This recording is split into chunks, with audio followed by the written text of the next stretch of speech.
But I felt fluid, you know, the achy joints, I've had a headache. Most of it's been manageable by Tylenol so far. Catherine, would you mute yourself?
See you here this morning in the Great Hall and online.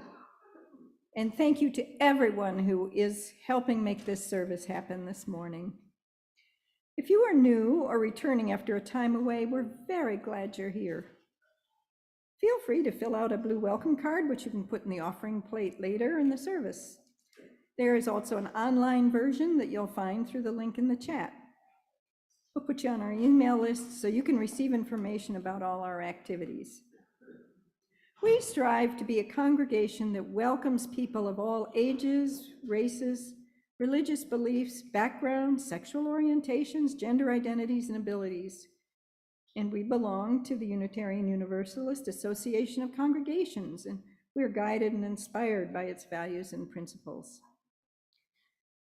We're here to celebrate and to remember that our values and principles move us to remember that in Northampton, we inhabit unceded land of the Pocumtuck and Nipmuc peoples.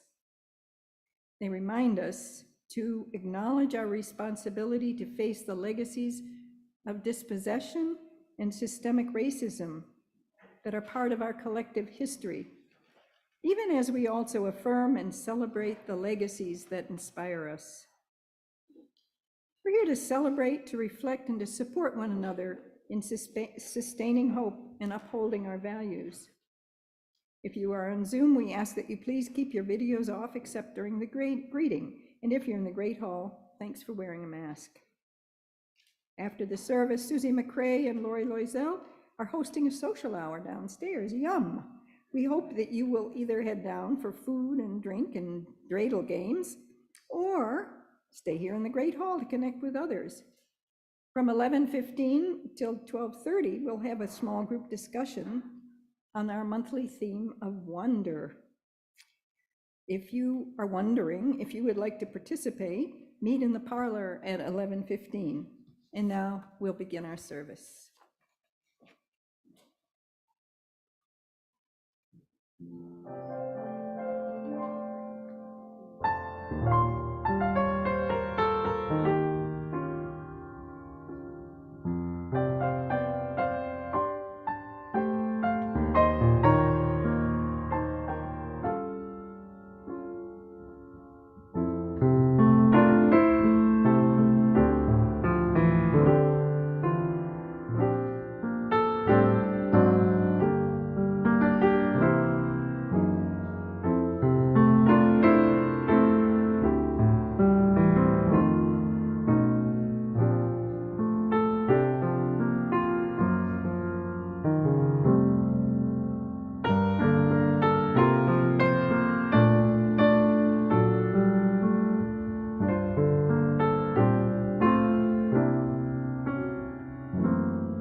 When the Holy Temple was rededicated, so the story goes, 1 day's worth of oil remained, yet the lamps burned for 8 days.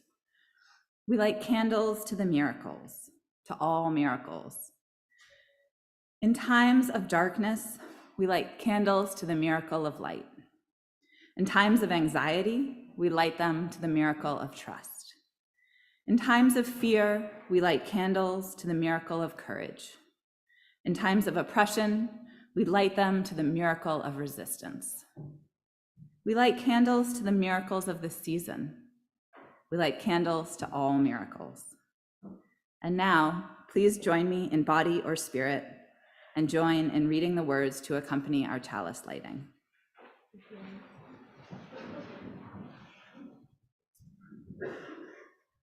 In this winter solstice season, we light our chalice to celebrate the light. Light that leads us in new ways. Light that inspires us with new hope. Light that reminds us of enduring love.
This is a season of celebrations of light.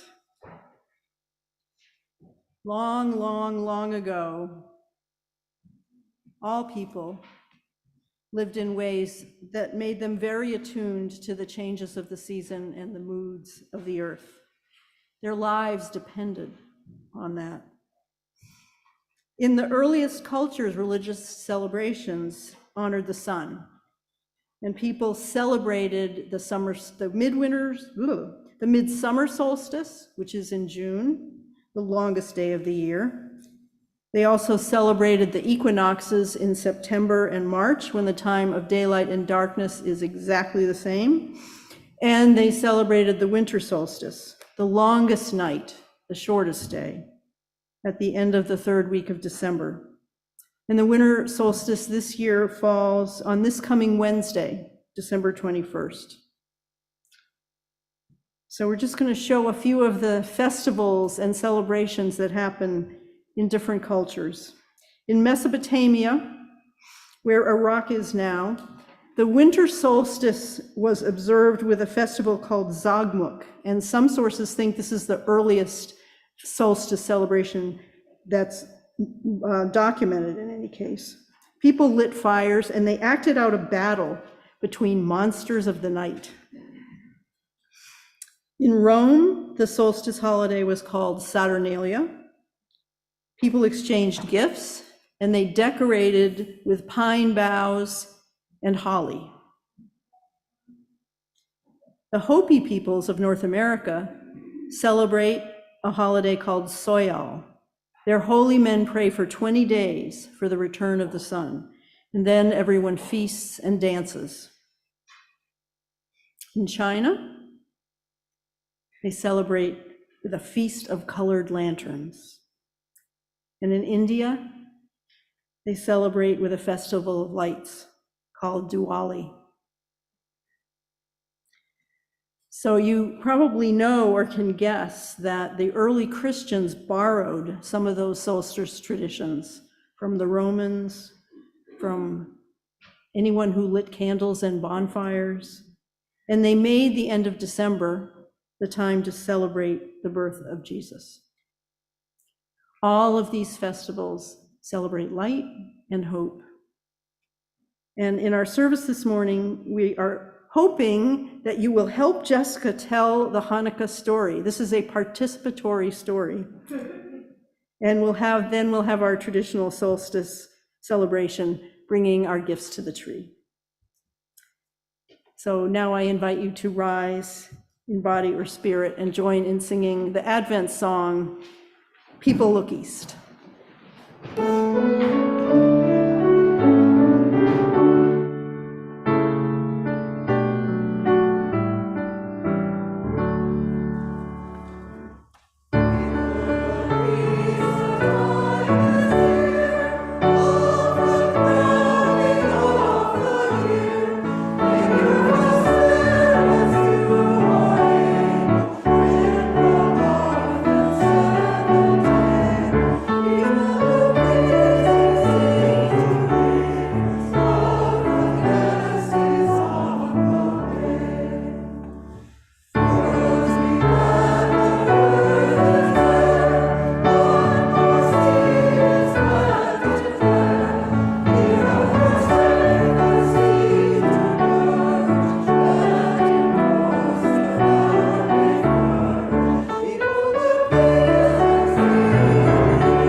The story of Hanukkah is one of those wonderful stories where the underdog wins and the people in power with all the money lose.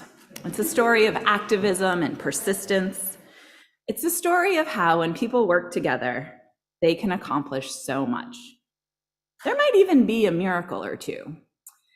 And as Janet mentioned, if you're here in the Great Hall, I'm going to invite you to help tell the story. So if you're feeling brave and want to take a major role, we'll invite you up. There's costumes, and the casting is pretty open. Doesn't matter about your age or gender, or if this is your first time here and you're feeling like you want to do some acting, you are welcome to volunteer. And if you're at home, you can sit back and enjoy the story. We're going to try to spotlight it so you can see what's happening here. Or you can get up and act out all the parts yourself. So I'll set the scene for you all.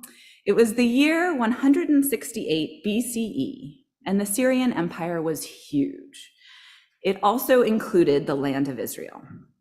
A new king came to power, the Syrian king Antiochus IV, and he was particularly cruel and power hungry.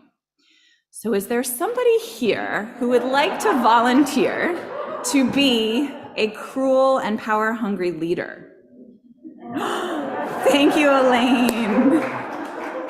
So Elaine has come up and is now Antiochus for all intents and purposes.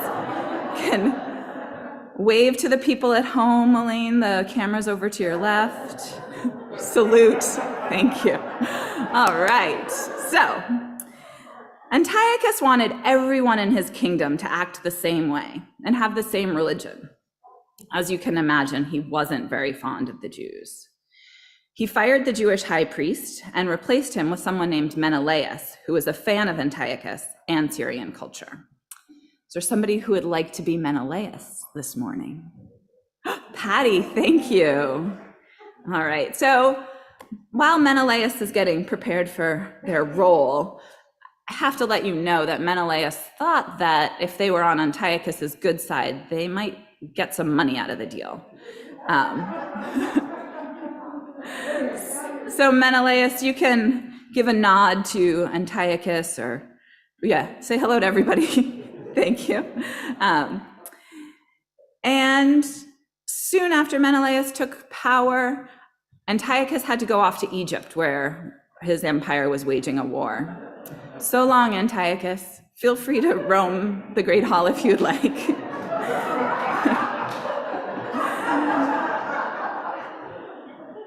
All right, so while Antiochus was off in Egypt, a rumor started that he had been killed. So if everybody in the pews could help spread this rumor, I'd appreciate it. Thank you so much. You can stop rumoring. When the Jews heard that Antiochus had been killed, they drove Menelaus out.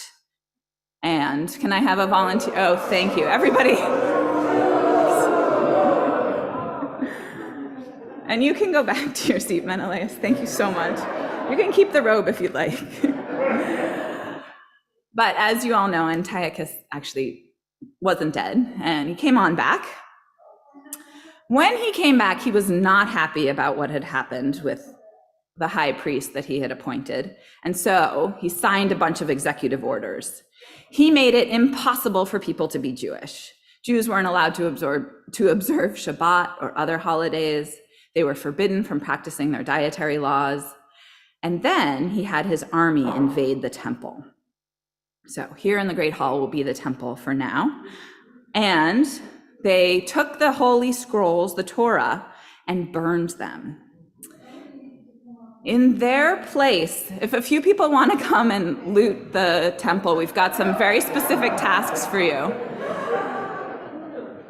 So in the place of the Holy Scrolls, they put up a bunch of idols, and Janet has some idols for you to put up around our temple. And Jews were forced to worship these idols, which, if you know anything about Judaism, you're not supposed to worship false idols. And they renamed the temple for Zeus. Oh, sorry about that. Sorry, Antiochus, I didn't mean to hurt you. All right, so they have rededicated the temple, but desecrated it in the meantime. The Jews were forced to convert. But a Jewish resistance movement had been meeting, strategizing, and planning. They refused to give up their religion and their identity, which was so important to them. So if you're planning to volunteer to be part of the resistance movement, hold on, because we're going to pause our story. We'll see what happens after our greeting and the offering.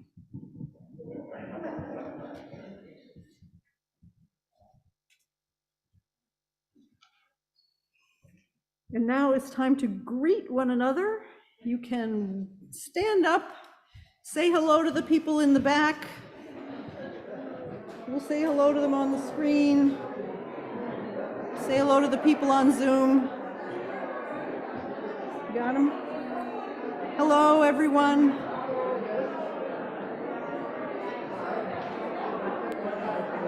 All right, did any of you act this out?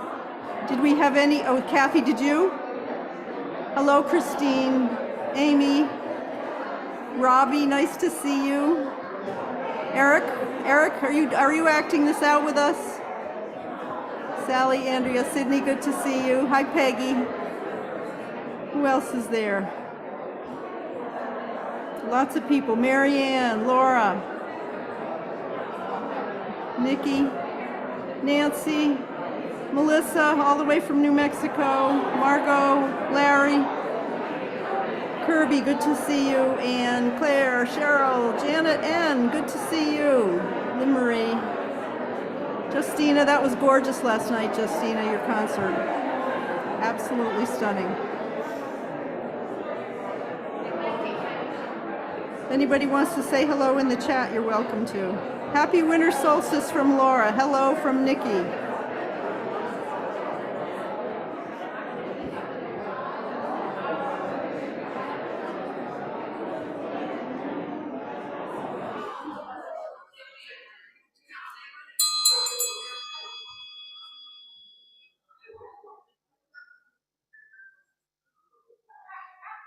Antiochus, we need you.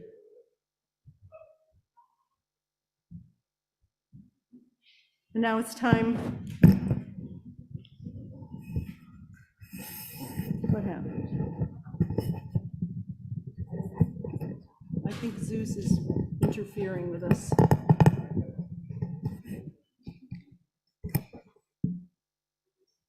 Don't touch it. And now it's time for our offering. Your generosity, our generosity makes everything we do here possible. And our Sunday morning gifts are shared 50%.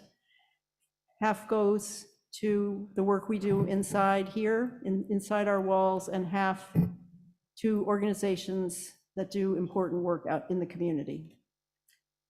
Our morning offering will now be given and very gratefully received.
This fell down when we said Hanukkah. Believe what you will. All right. Power to the people. Power to us all.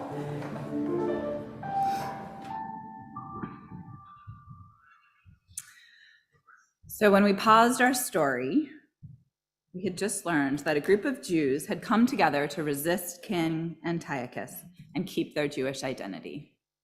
Our king is preparing himself to rule cruelly again.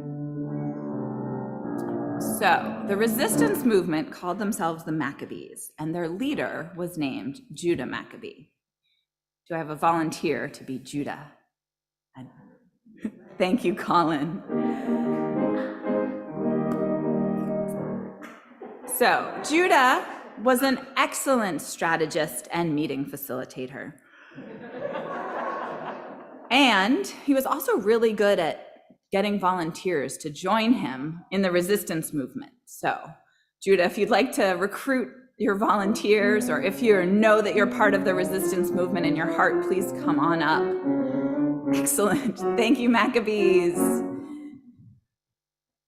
Even though the resistance movement was small in number and rather scrappy, they were thoughtful and worked well together. Incredibly, they managed to beat the Syrians. Sorry, Antiochus. You can have a seat. Congratulations, Maccabees. And if you'd like to cheer for them, you're welcome to.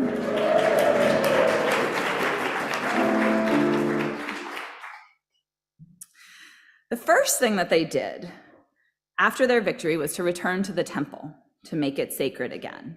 And it was a wreck. They had a lot of work to do to clean it up. Maccabees, it looks like you're getting to work already, but will you find all those idols and bring them back up, take them down? Idols do not belong in a Jewish place of worship. Let's see, what else do they need to do to restore the temple? Looks like they got rid of that Zeus sign. Thank you. Sorry, that was a bit of a dangerous sign. But most importantly, they needed to relight the Ner Tamid, the eternal light that's lit at all times in a Jewish synagogue or temple. It's a light that symbolizes God's eternal presence in a Jewish place of worship. And in fact, when our Crossing Paths class went to visit Congregation B'nai Israel, it was one of the first things that they noticed and asked the rabbis about, because they saw this light over the ark where the Torahs were kept. And one thing we learned is that new temples that are built actually have solar-powered eternal lights. But our story does not take place nowadays. It wasn't a solar-powered light. It wasn't an electric eternal light. It was powered by olive oil, in fact, pure olive oil that had been blessed by a rabbi. But there was only a very small jar of it. It didn't seem like enough for them to be able to make their temple really sacred. They would need more if they wanted this flame to burn forever. So they found a volunteer to go get more of the holy oil. Can I have a volunteer who's feeling like they want to walk around the Great Hall looking for holy oil? Stretch your legs. Thank you, John. And all you have to do is wander around. All right, so John was sent off to look for the holy oil. And in the meantime, of course, they wanted to light the Ner Tamid. And so they lit it. And perhaps we have a volunteer up front who would like to be our first candle, our first part of the eternal flame.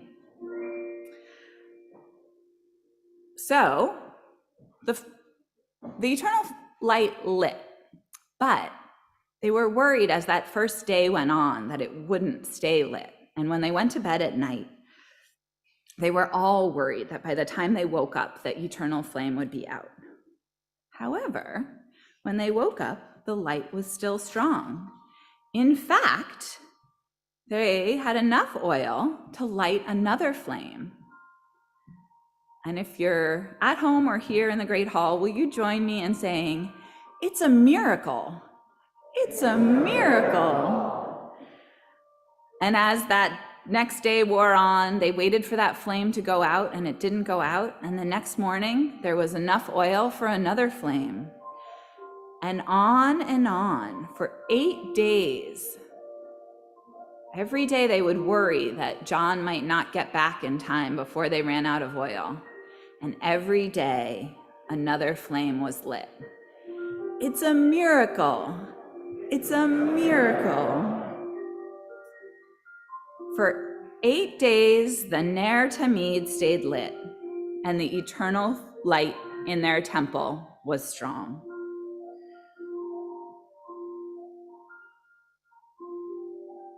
Their hope grew stronger, and their belief in what mattered to them grew stronger.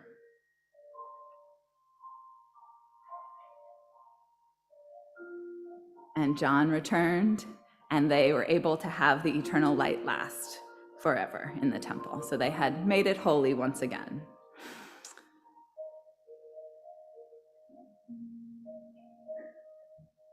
And tonight is the first night of Hanukkah. So You can see Janet and I are looking around for our menorah.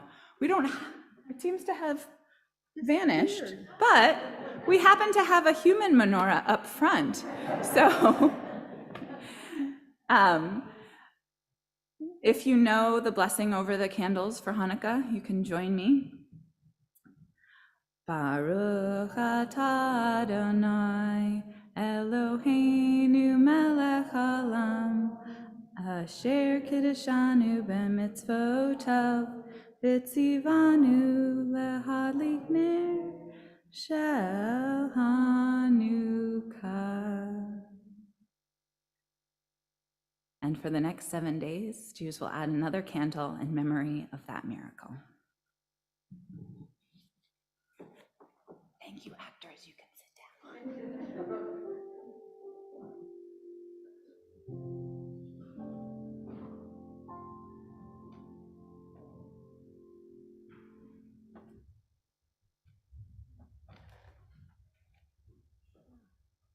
And now you can rise and join us in singing Light One Candle. And that was the last time you'll probably ever hear me sing in front of you all.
So we have miracles and we have mysteries.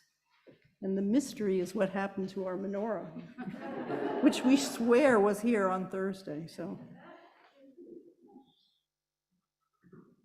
What is special and important to you about this holiday season? For our time of meditation this morning, I invite you to think about something this holiday season that has already happened or something that you're looking forward to. Imagine or remember how it has made you feel connected to others, or made you happy, or helped you know what's important. If you have something to write or draw with, you might want to draw that something. Life is a gift. Let us remember and be grateful. And let's take time now together in silence.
How did it happen, do you suppose? Why did people who lived thousands and thousands of years ago in so many different parts of the Northern Hemisphere begin to observe the season of the winter solstice with celebrations of light? Nobody knows for sure. We can all make reasonable guesses, I think. And perhaps it was for some of the same reasons that we celebrate today. With stories, with singing, with ritual prayers that have been said for thousands and thousands of years, with gathering to share feasts together, with lighted trees and lawns and candlelight. Maybe it was because winter was a very dangerous time. Food ran scarce. People needed celebrations. They needed reminders of the importance of community in order to give them courage and to keep their hopes alive, to help remind themselves that life is good, that life is worth living and full of miracles. In our opening words, we heard, "In times of darkness, we light candles to the miracles of light. In times of anxiety, we light them to the miracle of trust.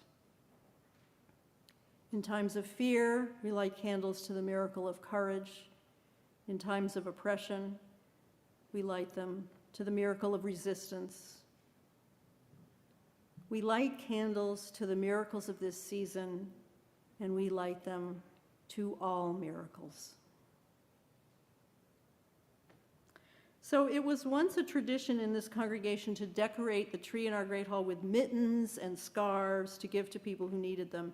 And in recent years, in very recent years, we haven't done much of anything at all. But before that, it became hard to find places that would take mittens and hats. And so we now ask you to bring socks and underwear, and this year gloves, coats, and boots to give to people at local shelters. And Kathy Brown actually has several bags full of boots and winter clothing that people have brought in earlier.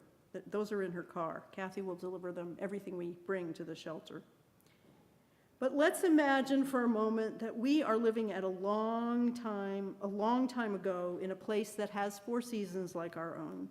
And for months, the sun has been coming up just a little later and going down a little earlier every day. Winter has come, it's cold outside, and today the elders say, this is going to be the shortest day. So if you're an elder, turn to someone and tell them it's going to be the shortest day. We have a lot of elders here.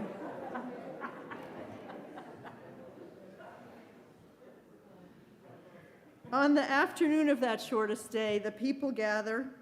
Every year, they believe that after today, the sun will stop its descent lower and lower into the sky, and the days will begin to lengthen. But they also believe they need to show their gratitude to the sun, and they need to ask it, beg it, implore it not to sink any lower.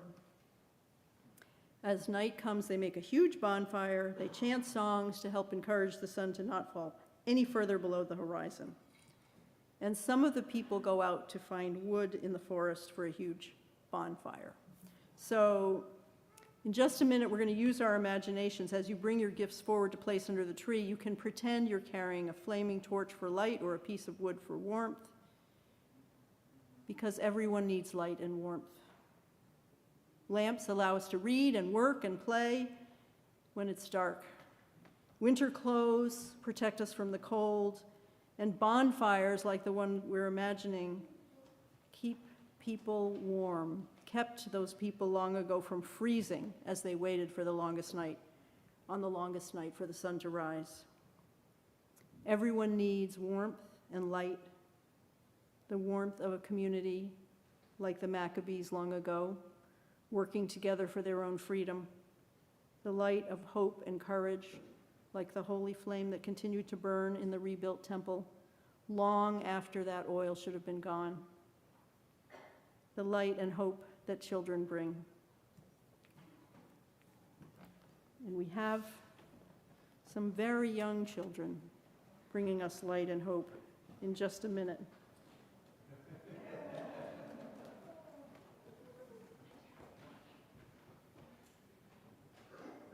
They're going to sing. Emma is going to help us sing, and we're all going to sing together This Little Light, and Emma will lead us with the words.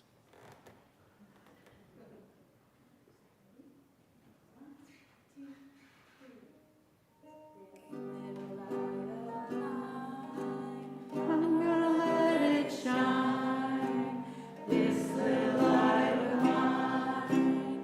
I'm gonna let it shine, this little light of mine. I'm gonna let it shine, let it shine, let it shine, let it shine. Everywhere I go, I'm gonna let it shine. Everywhere I go, I'm gonna let it shine. Everywhere I go, I'm gonna let it shine. Let it shine, let it shine, let it shine. This little light of mine, I'm gonna let it shine. This little light of mine, I'm gonna let it shine. This little light of mine, I'm gonna let it shine. Let it shine, let it shine, let it shine. Thank you, Charlie. Thank you, Emma. Thank you, Grace. Couldn't tell who you were from the back. Thank you, Afton, for thinking of doing it.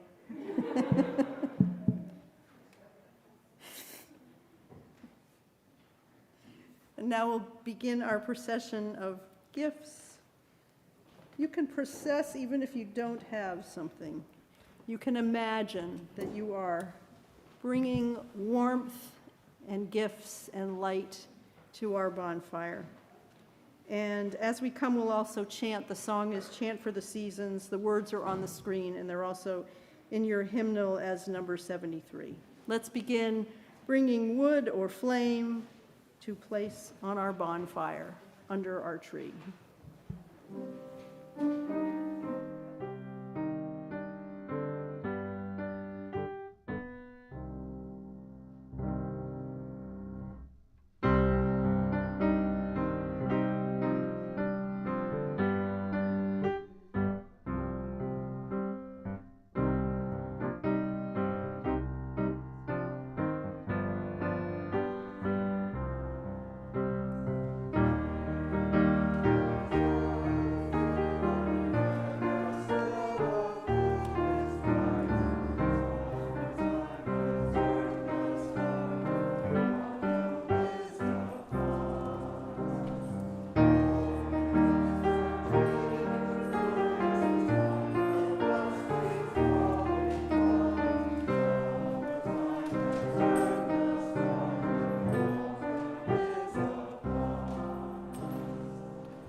Our closing words are from Diane Moomey. Again did the earth shift. Again did the nights grow short and the days long. And the people of the earth were glad and celebrated, each in their own ways. We wish you a safe, warm, and wonderful celebration, each in your own way. Go in peace. And now we'll all rise and sing Deck the Halls. Rise in body or spirit, please, and join in singing.